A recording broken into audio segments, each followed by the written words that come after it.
Good evening and welcome to Superintendent's Corner. My name is Richard Sapphire, and this show is an opportunity to talk about some of the issues, the challenges, the successes of the Gloucester Public School District, and more importantly, to talk to the people who are responsible for all of those particular items. We have 5 of Gloucester High School's finest here tonight. We have 5 students who have been involved in the Moose Youth Awareness Project, which is an opportunity for these students to work on their public speaking, but all in the service of working with the younger children throughout the district and to bring all sorts of messages about how best to conduct themselves and how to think about who they are and what their future is. With me tonight, I've got Taylor Abbott and Carolyn Enos and Henry Hardy. Sorry about that. And let's see, we have AJ Romeo Oliver and Matt Smith. Ladies and gents, thank you very much for coming on the show. It's a pleasure. Thank you. Congratulations for being selected to be part of the program, and thank you very much for your participation in the program. Before we talk about it, why don't we get to know you just a little bit, and can you tell us a little bit about yourself? Sure. I'm Taylor Abbott, and I'm a senior at Gloucester High School this year. Mm-hmm. I'm a part of NHS and Student Council at Gloucester High School, and I'm also a 3-sport athlete. Mm-hmm. And what sports are those? Softball, basketball, and field hockey. Terrific. Thank you. Matt. I'm Matt. I am a senior at GHS. I am a member of NHS, National Honor Society, and I'm a 3-sport captain of football, basketball, and baseball. Mm-hmm. Well, great. Well, I'm AJ. I'm also a 3-sport athlete. I do football and then also in track and field in both winter and spring. I'm an honors student, and I plan to attend a 4-year college or university next year. And you all should probably be hearing pretty soon, right? Yeah. April's coming around. Henry, how about yourself? My name is Henry. I am a senior at Gloucester High School. I am a 3-sport athlete. I play soccer and I run track in the winter and the spring. I'm a member of the National Honor Society, and I am also secretary of the Student Council Executive Board. Great, terrific, thank you. So hi, I'm Caroline. I'm a member of the Gloucester Youth Council. I'm an editor of the Guild editor of the high school newspaper. I'm also a part of the National Honor Society and Student Council. I'm the vice president of the Student Council Executive Board, and I'm on some other clubs and stuff too, but those are my main stuff. Good. Thank you all very, very much. So let's get into it just a little bit. The Moose Youth Awareness is about presentations, it's about public speaking, it's about decorum, it's about not only getting to speak with others, but to get to know yourself a little bit as well. I mean, there's an old joke about public speaking that the things that people are most afraid of are death and public speaking, but not necessarily in that order. So how do you feel about public speaking, Taylor, and how did you get into it? Well, at first I was a little bit nervous, but this program really helped me get used to public speaking more, and with all the critiques that we did all together and the advice that everybody gives, it really made it a lot easier to do and get better at. Have you had any prior experience with public speaking? No. I'm sorry, Taylor. Sorry. How about yourself? Yes. Not really, just talking in classrooms when I give presentations. Mm-hmm. This was really the first big public speaking project I've done. How do you feel about public speaking, AJ? Well, growing up, I was always around my family, and they always said, never be afraid to stand up for what you think or what you believe. So public speaking kind of comes easy to me because I'm more comfortable in an environment where I have to talk to a large group of people. Right. Of course, with large families, there's usually a lot of competition, so just to be heard, you have to be a public speaker in a way, right? Yeah, exactly. Yeah. How about yourself, Henry? How'd you come by it? I was really nervous at first, but we had a really great skit coach, Val Gilman, who helped us learn how to do it right and critiqued us in the best ways. So it was, by the end, it was really great, and I had a lot of fun doing it. Yeah, terrific. Yeah, so I do a lot of public speaking through the Gloucester Youth Council because we deal with substance abuse among young adults and youth. And so I've done a lot of it in the past, but this was like a new experience with kids because I usually talk to middle schoolers and older. Right. So that was kind of intimidating at first, but like Henry said, we had a lot of great coaching, so I felt comfortable by the end of it. Right, and we had an opportunity to have some conversation with the school committee just last week as well, with respect to a particular item that you feel very strongly about, and I would say that you comported yourselves extremely well. So, Taylor, how many skits or presentations have you done so far? I've done 8. 8, and so is that Yeah, your limit? yeah. The 8? Have all of you You done? have to do at least 8, but you can do more. Okay, if and you'd what like. schools were you at? I was at Plum Cove, West Parish, and Beeman, I believe. How about yourself? I did 10 presentations between Beeman and Plum Cove. What grades do you remember? Kindergarten through 4th. Yeah, I did 10 skits as well. I went to Veterans and then went back to my old school in West Parish and in East Gloucester.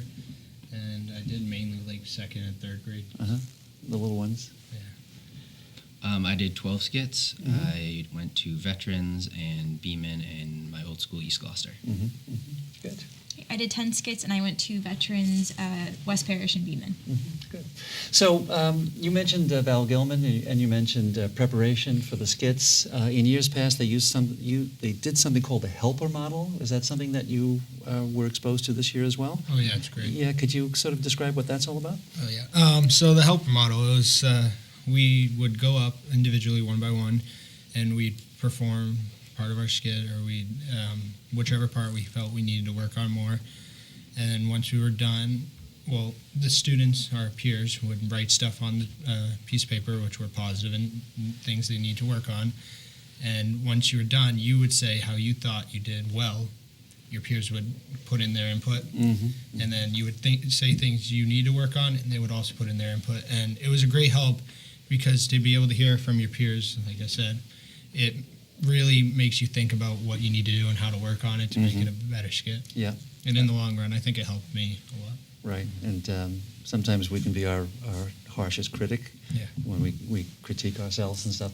So I'm an educator, so I'm interested in the learning process. So Matt, as you did the self-evaluation, as you got feedback, what were some of the strengths? What were some of the things that you thought about working on? I was using I was stuttering a little bit sometimes, and I needed to work on not stuttering and using words like or all the time. And I felt that from what I got for feedback, the strengths that I had were my loud voice, and I was making eye contact pretty well. Eye contact's pretty important, and you bring a certain lightheartedness to your presentation as well. That seems built into your DNA. How about yourself? What were you working on? What did you feel that you were strong about? The thing that I needed to work on most was like slowing down, not trying to talk too fast, so everybody, or the little kids, when I actually did my presentations, they could understand me more clearly. I think I was loud enough when I talked, and also I made good eye contact, like Matt said too. Yeah, good. Carolyn, how about yourself? So like one of the things they said I need to work on was talking fast. That, and then also one of the things they said I did well was kind of engaging with the students and the audience I have. So. Yeah, knowing your audiences, whether you're right or whether you're speaking, knowing your audience is really an important aspect to it. No question. Good point. Sir? I talked too fast, which was probably because I was nervous. So as I continued to work on it, I started slowing down and really, doing better. But I was good at being loud and making sure everyone could hear me. Yeah, and true confessions, it never came naturally for me, faculty meetings and so on and so forth. But over time and with preparation, I think I got a little bit more comfortable with it, and it's a lot easier than it was several years ago or what have you. So I've been through that pain, at least speaking for myself. So, Carolyn, each of you were asked to come up with a particular topic that you were going to be presenting to the children at the elementary school.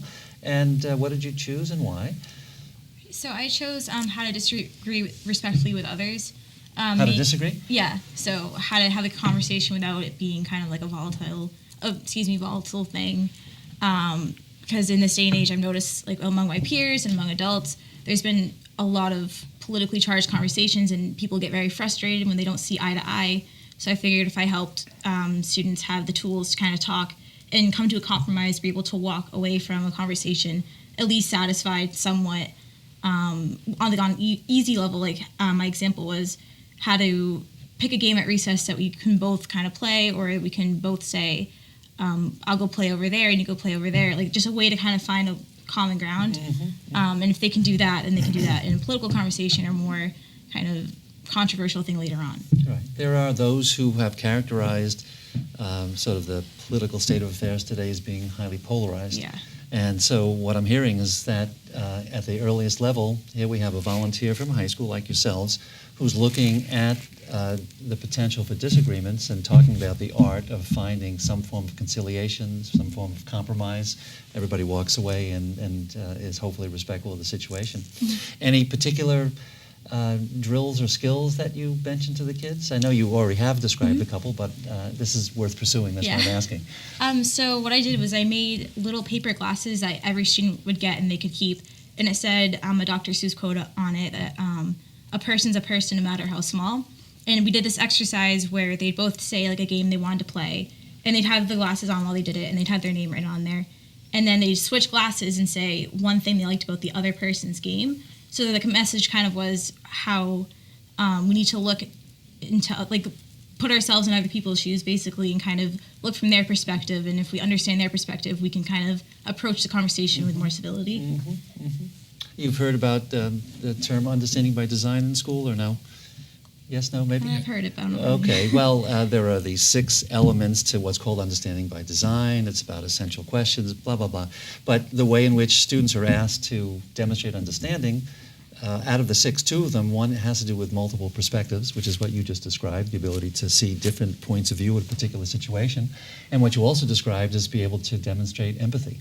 So you do these things, and you're showing students, and you're presenting, and you're learning, but there's a lot of deep, fundamental, conceptual type stuff that's going on at the same time, which is great. Taylor, how about yourself? And obviously I'll be swinging back and forth, so prepare yourselves. My topic was teamwork, and I decided to do this because I noticed that at the high school, with all the sports and activities that I'm involved in, they all require me to use teamwork and team building skills with other people. So not only like on the field with my teammates, I made sure that I told them that at school, when you do group projects and collaborate with teachers, you also need the skill to work well with others and be a good teammate. So that's why I chose to do that. So how did you tell them to be a good teammate? Well, I started off by talking about Tom Brady to get them like engaged, and that was like, it worked really well because it was near Super Bowl time, so they all wanted to talk about that. What teachers call a hook. Yeah. So I asked them how Tom Brady uses what kind of skills to be a good teammate with his team. So we talked about that, and then we did a game, and I told them to find a partner, and they each got a tennis ball with their partner, and they had to find a way to get the tennis ball from one side of the room to the other side with their partner and not let it touch the ground. And the challenge was to not use your hands either. So I told them to think about all the things that we talked about, all the team building skills that we talked about that day, and to come up with a plan and do that with their partner. Terrific. And they were successful in doing that? Yep. Great. Thank you very much. So we have learning how to avoid the disagreements going over the cliff, shall we say, and about teamwork and how to build skills of working together. Henry, what was your choice? My choice was trying new things, and I chose it because my freshman year, I tried track for the first time, and it's one of my favorite activities to do now. And I really thought that sharing, that trying new things can be really fun and great with the kids would be important, because if they try new things as a kid, they can find what activities and even foods they really like. So trying new things means being open to things, open to experience. So it's sort of an experiential message. And what we in education are always talking about has to do with the whole process of change. Particularly change with respect to change in instructional habits of teachers. New research comes along, and oftentimes when you're trying to change, there can be a certain amount of resistance, and it's natural. And people can say, well, I've been doing something this way and it's been successful, so am I really going to, is it going to be to my advantage to try something new, and so on and so forth. Did you find any of the students, they're so young, but did they seem a little reluctant at all to the message about trying new things? Yeah, some of them. How many of them eat broccoli, for example? Yeah, I actually had one kid that said they wanted to try broccoli, which I was kind of surprised about. But some of them were pretty nervous about trying new things, and they were scared. But I told them it was completely normal. I tried to get the message across that I was nervous my first time running track, Yeah. And it's completely normal to be nervous when you're trying new things Right. and scared to do it, but you still have to do it because the new things that you try can turn into some of the things that you love to do. Right. Excellent message. Great. Trying new things. Matt, how about yourself? My topic was actually healthy living, and I did that. Healthy? Yeah, healthy living. And I did that mainly because of my background in athletics, and I've noticed that as the years have gone on, the healthier that I've eaten has had a direct correlation with my success on the field. And I thought it was important to share that with the youth, so maybe when they get older, they can be in great shape as well. So have you read Tom Brady's? Because as you were speaking about Tom Brady, I was thinking about whether you Speaking of read Tom his book Brady. on diets and stuff. No, I haven't. I actually used Tom Brady as my intro. Yeah? Just like her. And I Why not? Why not? Talked about his diet and his special recipe for avocado ice cream in particular. So I'm curious. In terms of healthy living and diet, what sort of messages were you bringing across? I was kind of like focusing on like what's healthy about each food. I would show for my activity. I showed a picture of like different foods, and it would be bananas, cake, salad. And for salad in particular, we had a salad card which demonstrated like salad is healthy because of the vegetables and it's low cal, but it's able to fill you up a lot. Right. But if you took a bunch of croutons and salad dressing and put that on top, then it's a lot less healthy than it would be originally. Right. And so with the pictures, I'd have the kids who thought it was healthy go on one side of the room and the kids who thought it was unhealthy on the other. And if they got it wrong, then they had to do some sort of exercise like 5 push-ups, sit-ups, or Work jumping it off, jacks. right? Yeah. That's great. It's terrific. I don't know how many kids we can convince to put lemon on their salad. But not too many. That's good. Do you eat meat? Yeah. Yeah. But all in the right proportions and watching your calories and making sure that your meals are balanced. And that was the message you were getting across to the Yeah, I students. was trying to make sure like they're not putting too much of one thing on their plate when they go and eat versus just trying to keep it at the regular size. Yes, great message. Good message. And to you, Mr. Oliver, what was your message to the So, students? mine was about preventing from being a bully and being a respectful kid. And the reason I chose this topic was because it's been a very deep and sensitive topic since I was a little kid. Yeah. I've seen people be bullied. I've been bullied. And it's the one thing I hate the most besides being disrespectful, which is also another half of my topic. I just want to preach to the kids, well, not preach, more teach them that it's important to respect everyone else. And no matter what they do to you, the best thing you can do back, even if they are being mean to you, is just smile and walk away. And then I brought over a transition into respect, because growing up, I was always taught to have respect for anybody, no matter what, which can also tie into the bullying, as said. And I thought it was important to explain to the kids that always say please and thank you, always be respectful to others, older, younger, doesn't matter. It's always important to have respect in life. So. Yeah.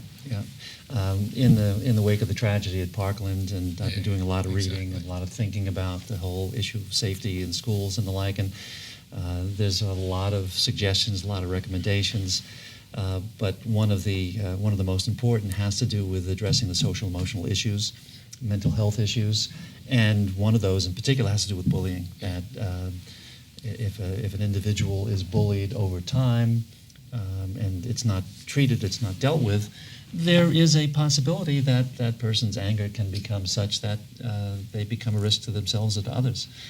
So when you mentioned that, that's sort of what came to mind as well, and how exceptionally important that particular issue is, as are all of these. So teamwork, disagreeing and learning how to work through disagreements, trying new things, being open to life's experiences, and finding yourself at the same time.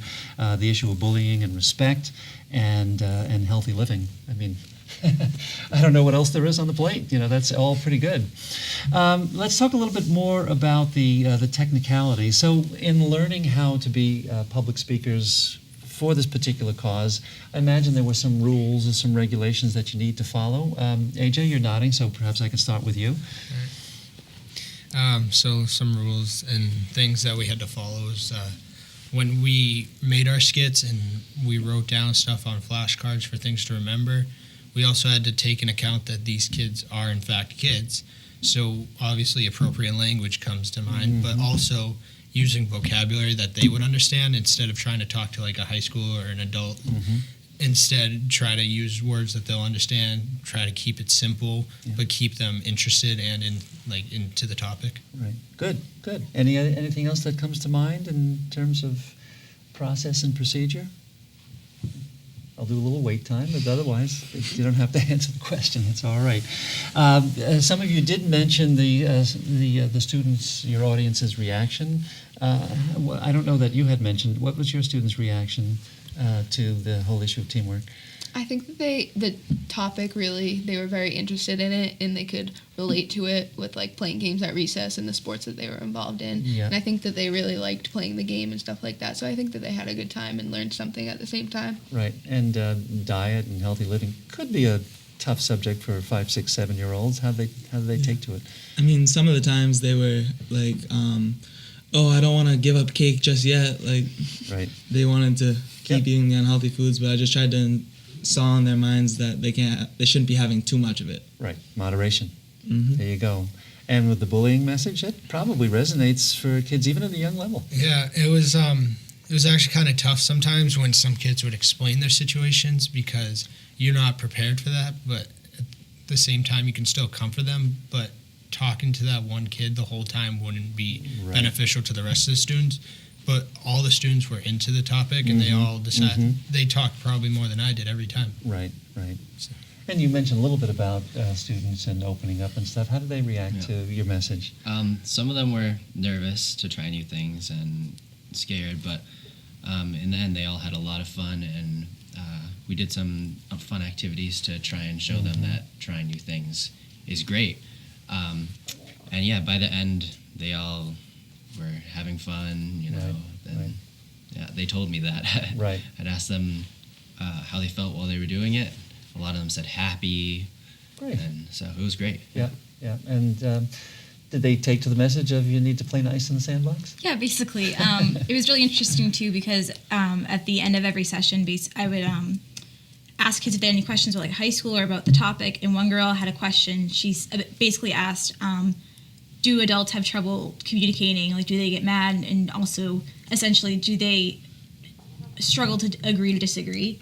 And that kind of was interesting to me because it was like, oh, I never really thought about that. But yeah, that they do. Like, this is an issue that's throughout your entire life. And I hope I gave them the tools. It seemed like they really kind of latched on to what I was saying, which was cool. And it's a pretty mature insight on the part of a young person, a child being fathered man, and what you'll learn as a young person, the attributes and characteristics, hopefully, that you carry over into parenthood, or adulthood, I should say, and in a positive and constructive way. So kudos to that particular young person. Did you all attend the Congress that takes place in October? And my understanding from our conversation before is that it didn't take place at the State House, but rather was in Plymouth, home of Plymouth Plantation and Plymouth Rock, and I don't know what. How was that? Tell me about that. It was an interesting experience. Well, when you see what other people, because these other kids, like the ones from Plymouth example, they already knew what they were doing. They already had everything. They had hit the ground and they were already running. And we were just first catching like a real glimpse of what we were coming up with. Yeah. So to see them so far ahead, it really showed that, really it brought into my eyes at least that like this is what this is going to be like. Right. It's going to be, you're going to have to do research, you're going to have to look into it, you're going to have to understand how to talk to these kids and preach the topic to them. Yeah, really gonna have to get into it. It. As you're speaking, it sort of reminds me of a draft pick at a college in basketball gets into the professional basketball league, and the pace and the speed and everything else is so much quicker. Yeah. They've got the chops and the capacity to do that, but they need to know where they need to get to in order to accomplish that particular goal. Good. How about your experience over there? I had a pretty much very similar experience to AJ, finding out that I had to put a lot of work into it and figure out how to talk to the children, knowing that they are already so much farther ahead of us. Yeah. But not that you couldn't get there. It's just that you need to know you need the roadmap. Yeah. Good. And you also attended? Yes. I thought it was really cool to work with the other students that were going through like a similar process that we were. Yeah. And we had to work on skills with them and practice things that we were going to do with the children with them too. So I thought that was really cool to do. Were there any public figures that came and spoke, politicians or what have you? Do you remember who may have been there? There was one man, I forget his name, but he had been in the military and he had worked with people in rehab, and he was really inspirational. I remember really liking his speech. Good. And your experience there? A lot like what Taylor said. It was really great to work with other people who knew what they were doing, because it helped me, decide and understand what this was all about and what I was going to have to do. Right. Good. So will you be building on this? Does the Moose Youth Awareness, I usually get that wrong, I got it right this time, are there competitions or other opportunities? There's internationals. Yeah. Which one of the 6 of us, one's not here right now, but one of the 6 will be going to internationals this year. What, are you going to keep me in suspense? We don't know yet. Oh, you don't know yet? No, we submitted the. You won't keep me in suspense. We submitted all of our paperwork Uh-huh. and all the kids talks that we did, how we wrote them down. You're right. We submitted those. Was it Monday? Yeah, Monday. And now we're just waiting. And when do you hope to find out? Whenever they come back. I Got it. think Mr. Riley Yeah. and Miss Gilman will inform us eventually. Yeah, oftentimes they'll say that notifications will be made by April the 15th or something along those lines, which is why I asked the question. And do we know where that's going to be held this year? Boston. Yeah, In Boston? I think Yeah, it's Okay. this year we got lucky. It was here. Good. It's been farther in years past. Yeah. Good. Well, I'm going to ask you who you want to thank, but I also want to say that you guys command respect. The work that you've done, the effort that you've put in, seeing where you needed to go, and not only just for yourselves, what you've been able to accomplish, but then to bring it to the young kids in our district, which is really important to me, and to act as role models. These are not small things, and on behalf of the district and everyone else, I want to thank you for doing it. I also want to thank you for the way in which you've comported yourselves, and it's what makes the district successful, and it's what's going to make you guys successful as you choose your paths as well. So thanks very much. Thank you. So while we're on thanks, you had told me that you'd like to thank some folks. Carolyn, can we start with you? Sure. We'd like to thank the Cape Ann Moose Lodge and the Women of the Moose. Yeah, I'd like to thank Don Riley, who's a substitute teacher at GHS, and the coordinator from the Cape Ann Moose Lodge. Right, it's been doing it for quite some time. Yes. I'd like to thank Miss Val Gilman, who is not only city councilor, but she also came and helped us every time we had a meeting. She was always there, and she actually did a lot for us. She kind of led us the way, showed us the roadmap, like you said earlier. We'd also like to thank you, Dr. Sapphire, for all your support and continuous support of this program. Yeah. I'd like to thank Linda O'Malley, who's a very important representative of the Lady of the Moose. And I would like to thank our Gloucester High School principal, Mr. Cook, and all the other elementary school principals who let us come to their schools and were very welcoming and let us do our program there. Terrific. Once again, and we're out of time, so I'd just like to say thanks, and thank you for watching, and good night.